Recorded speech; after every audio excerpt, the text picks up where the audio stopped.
Hey everybody, I'm going to show you how to change a solar powered LED floodlight that you find at Big Lots, these cheap ones that are about $5 or $6, and turn them into a 120 volt floodlight using a colored C9 Christmas bulb like this. Okay, so first thing we need to do is, I'm going to take this guy and move him over here. First thing we got to do is we got to gut this one here. So there's 4 screws on the front of the lens here that I'm going to take off. Pardon the traffic that you hear in the background. I got my garage door open. It's actually July 4th today, and it is absolutely beautiful out today. I think it's in like the mid-70s. It's awesome. So bear with me. I'm going to take these things apart. Now, there's 2 different kinds. They're from Big Lots, well, that I've found. There's one that's a little bit more difficult to work with, which unfortunately is what I have, and then there's another one that's a lot easier. It doesn't have all the crap inside of here, which I'll show you here in a second. What I did was I found a lot of these on, not a lot of them, but a bulk lot of these. There's like 8 of them for, I don't know, I think it's like 39 bucks or something like that off of eBay. So, alright, so pull off the ring here. We got the lens here. We're going to put that aside so we don't scratch it up and get all that stuff. We got the reflective core thing in here, which has the LED just hot glued on the inside of there, if you can see that. There's other ones that are actually screwed on there. You can actually see the holes where they're supposed to be. So we're not going to worry about that anymore. So we're going to take that. I'm going to take a utility knife and I'm going to scrape off this hot glue that they got holding it on there. Come on.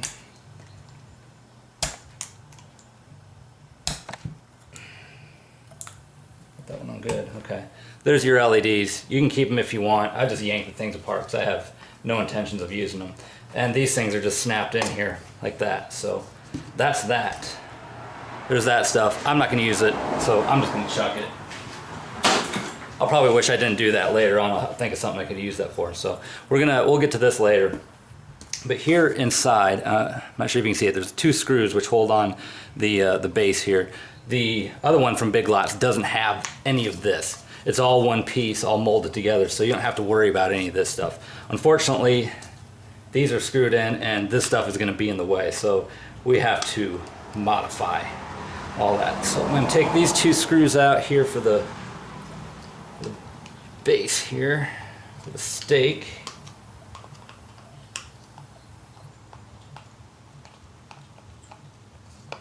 And did we get it? Yeah, we did get it. Oh shit, hold on.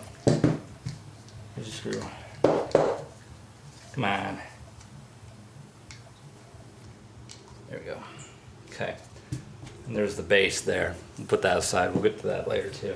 So as you see, again, we got these 2 little things in here which have to come out because that's going to interfere with the socket, the vampire socket that we're going to get to in a little bit.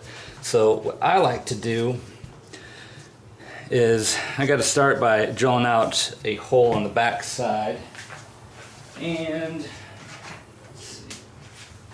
I start off by using a 3/4 inch spade bit. On the ones that doesn't have this stuff, this is all you have to do is just drill it out and you're done. Unfortunately, there's a lot more to it on this one. So I found out that right above that here, and there's a little dot here, I guess from the mold or something. Right between those 2 is pretty much the dead center of it. I got 25 of these to make, and I've done a few already. So I'm going to go really slow because all I really want is to not split it, which I just did. That's alright.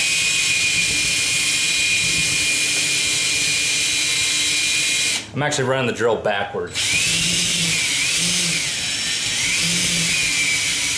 Okay. That's going to get me started here. I'm going to switch to a different regular drill bit. Cracked that one. First one I've cracked. I'm gonna go really, really slow. I more want to just melt the plastic rather than, this stuff is really cheap PVC plastic. I more want to melt it than actually drill into it.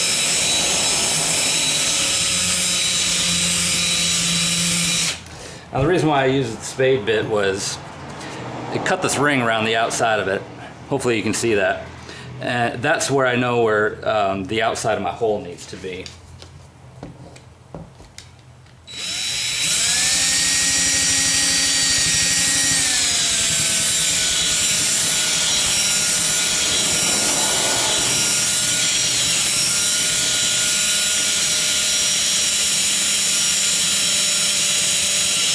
There we go. Okay, so we got that started here. All right. Next, I'm going to take a chisel.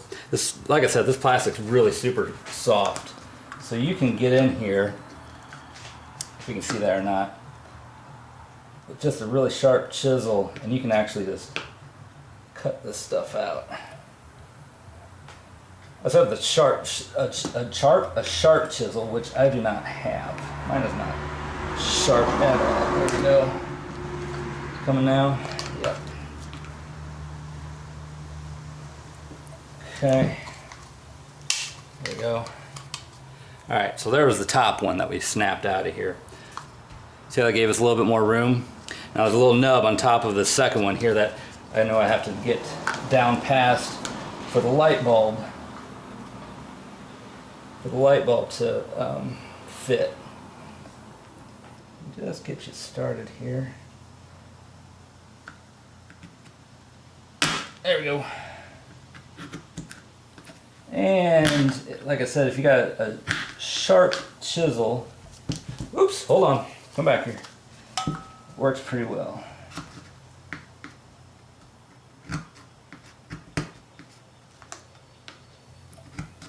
And I'm just gonna get all that crap out of there for now. I might have to come back and do a little bit more. Let's take a look. Yeah, I think that's pretty good.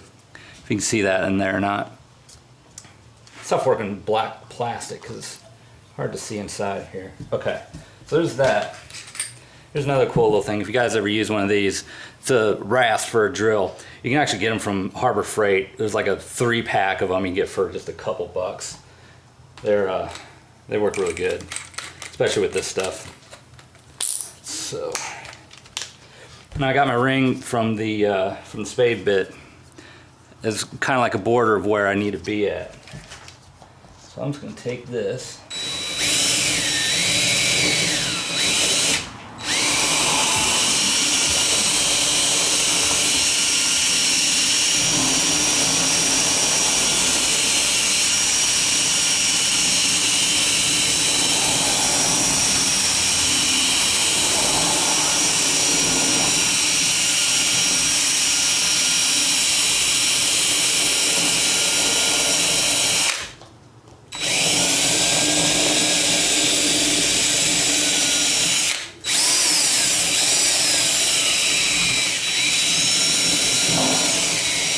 How are we looking?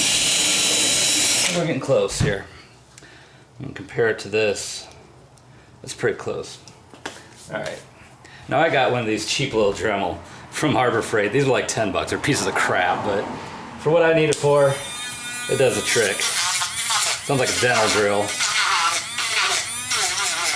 These things have absolutely no torque whatsoever.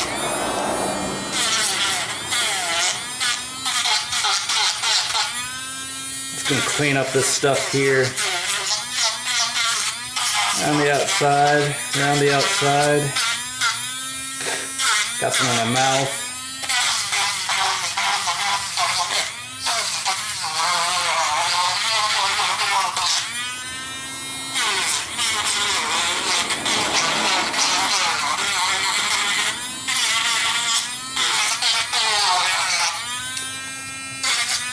I think we're getting close here. Make it nice and pretty. See how we fit here. Yep. All right, so that's gonna fit good. Now if you can see here, these vampire plugs have this little nub on the one side of them. So I like to run them so the nub is facing perpendicular to the ground because of the way the wire runs through it. So what I'm gonna do is just take my Dremel and make a little notch for my nub here. Listen to that torque. Probably good. Clean it up again. Okay. Blech. Quite get all the junk out of there. Well, it looks like I might need to go just a little bit more.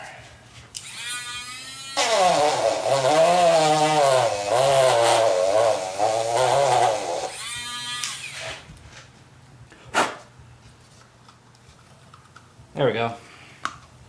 Okay. So now we got our socket sat in here about like that. I know how far to make to push this thing in because I've done a couple of them so far. These bulbs are long. The reason why I have to do this is because these bulbs are so long, and if you don't push them in far enough, they hit the back side of the lens there. So we're going to be right about like so. I think that's going to work out all right. Now, okay. What I'm going to do is I'm going to take my bulb. Let me tell you something about these bulbs.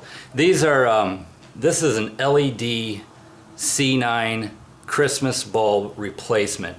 This is not an incandescent bulb. I would never ever use an incandescent bulb for something like this because they get so hot. These things will melt in a second. These are LED. They don't generate any heat at all. These have this. I use a C9 because I have 5 LEDs in them. You can use a C7, which is the same shape, just a little bit smaller.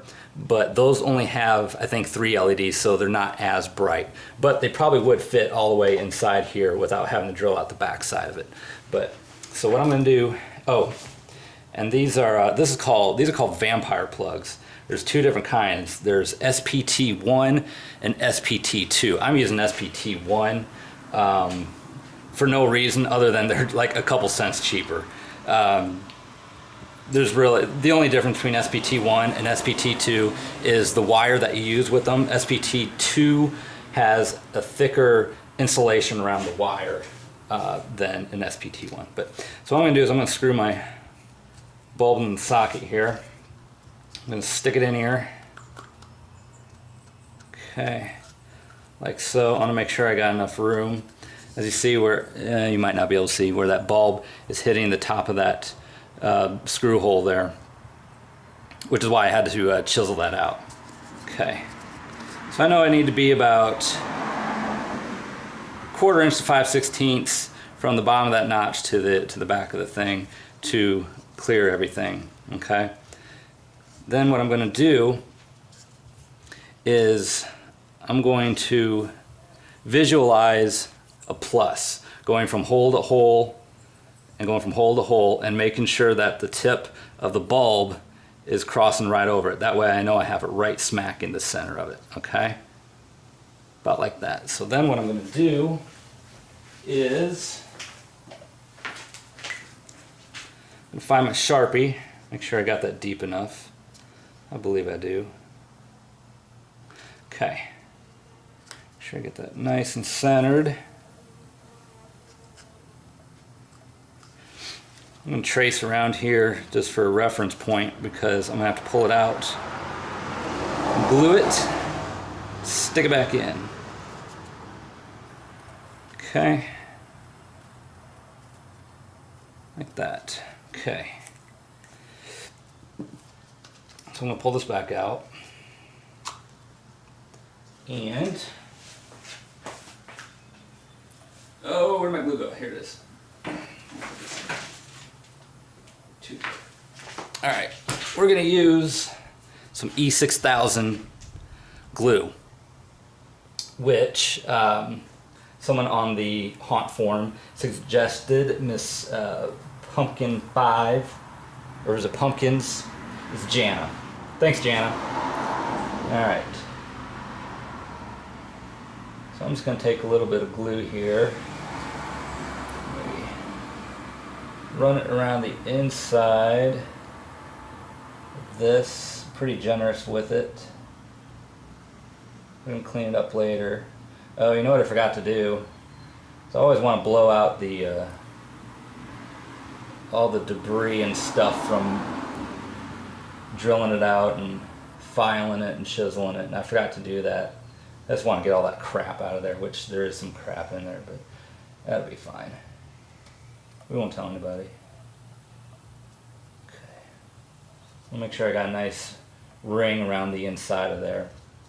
This glue, it suggests to let it sit at least 2 minutes before you bond the two together. There's my line on the inside, so I know I need to be on the inside of my line, and I want to be careful not to get it obviously on the contacts for sure, but I also want to get it in those little notches there, because if you get glue in the notches, then you can't get the cap on it to lock it into place.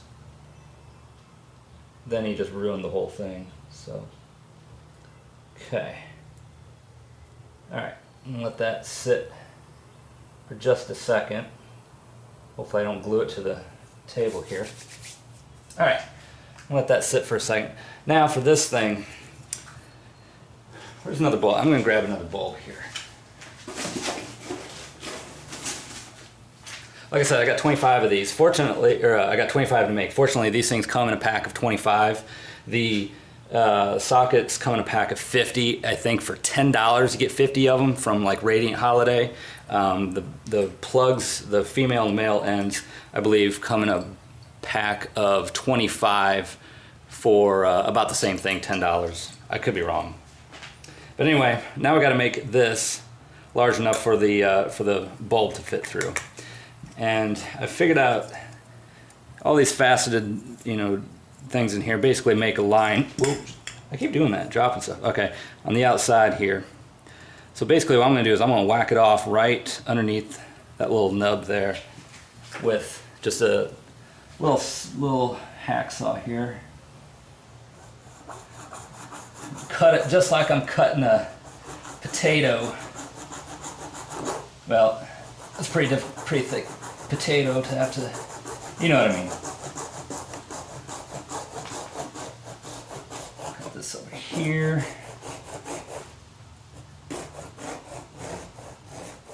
This too is very, very soft plastic, as you can see. This is a very dull saw, and it just goes right through it like butter.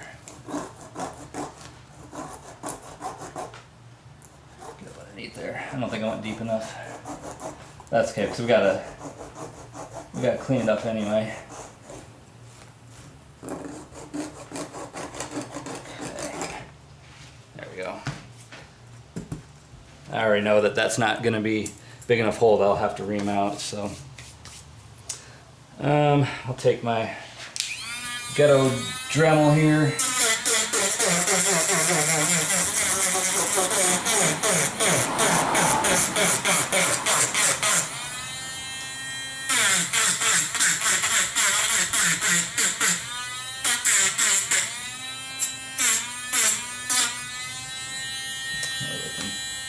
Not even close.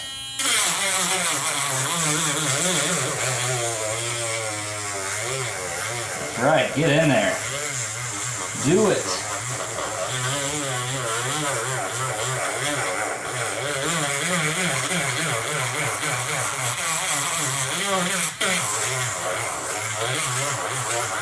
So,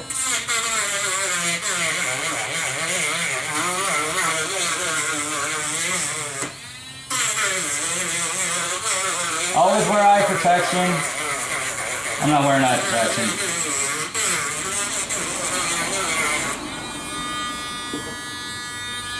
That's gonna do it. Alright. Let's see, grab my... Okay. Alright. Now, before I forget about this, I need to glue this in here. I might line up my little nub. Stick it in here. Oh, come on.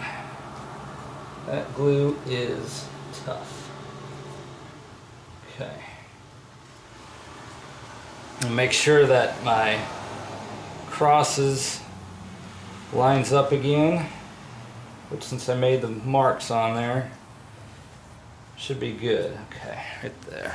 Let me fix my camera real quick here. Yeah, okay. So got that locked in there. I got all this glue on the outside of it.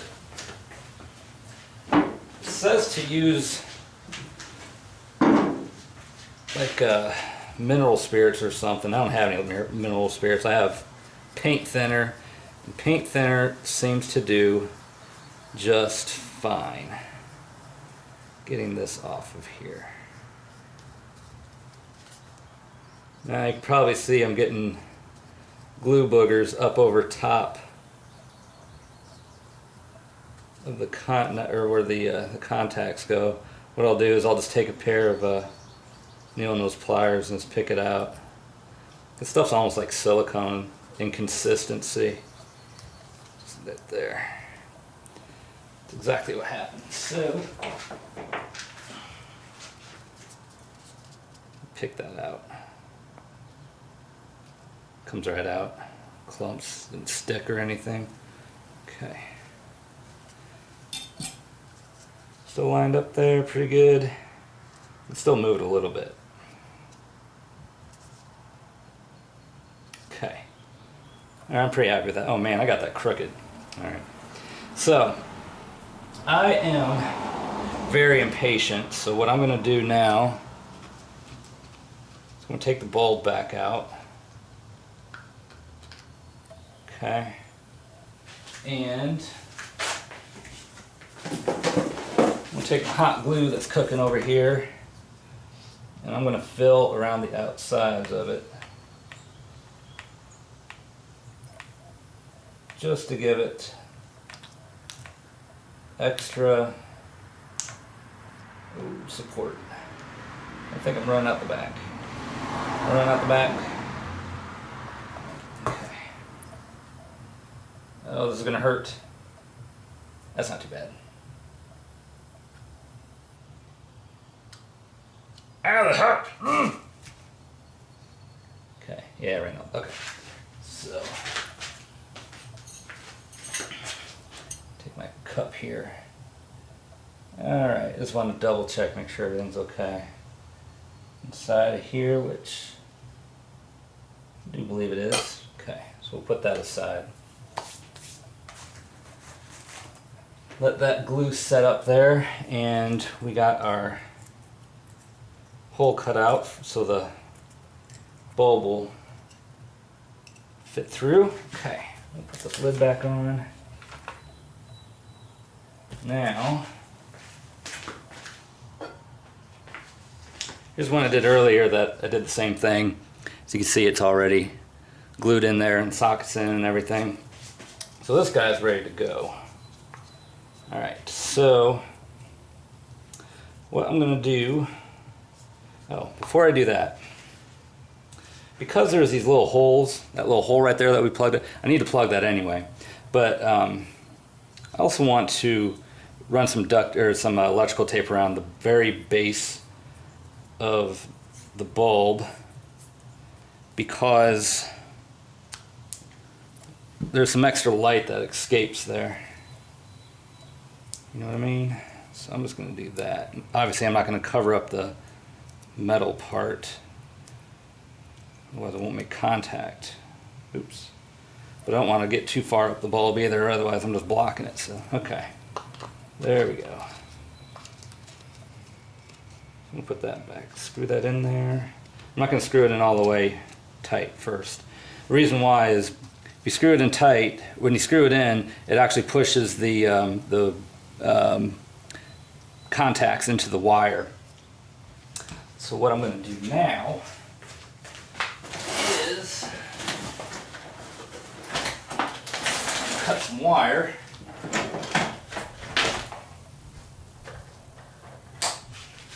You can cut it any length you want. I cut about 3 feet and let it hang off about, I don't know, what was it, about 6 inches or so off of one side. I can't find the other one now, but I'm pretty sure that's what it was. So I gotta get.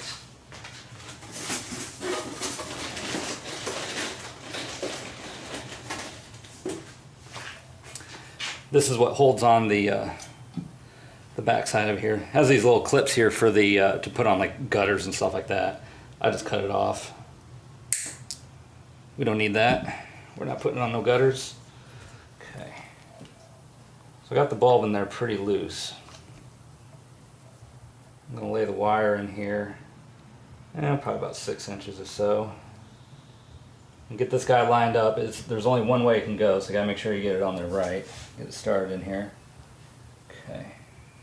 This is the tricky part.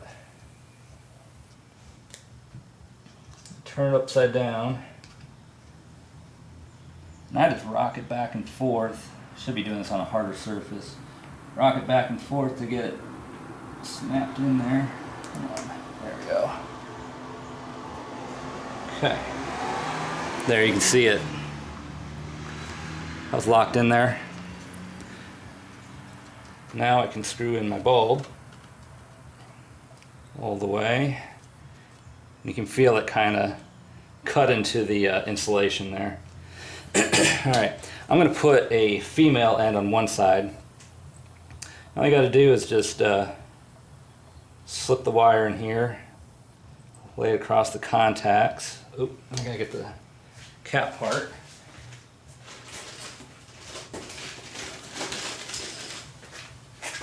Caps actually have this beveled edge on it. That's the edge that you want to go in first.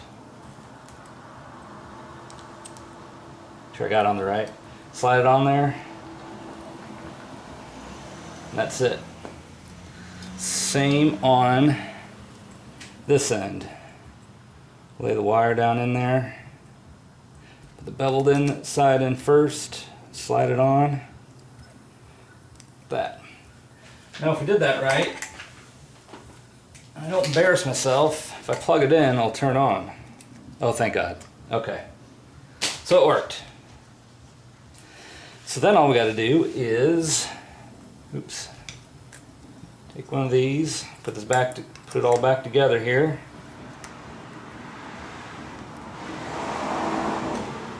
The lens over it. Make sure to see how close the bulb is to the back side of the lens. That's where I want it. This one's a little crooked, but it's not that big a deal. And then this. Put these things. Got to line all the holes back up. So.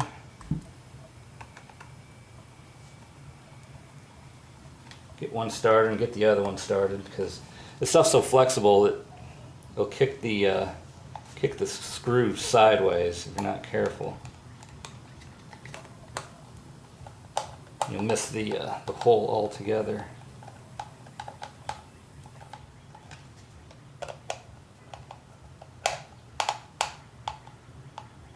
Okay, I'm not going to finish putting all the screws in, but you get the idea. The only thing I got left to do is plug in that hole there.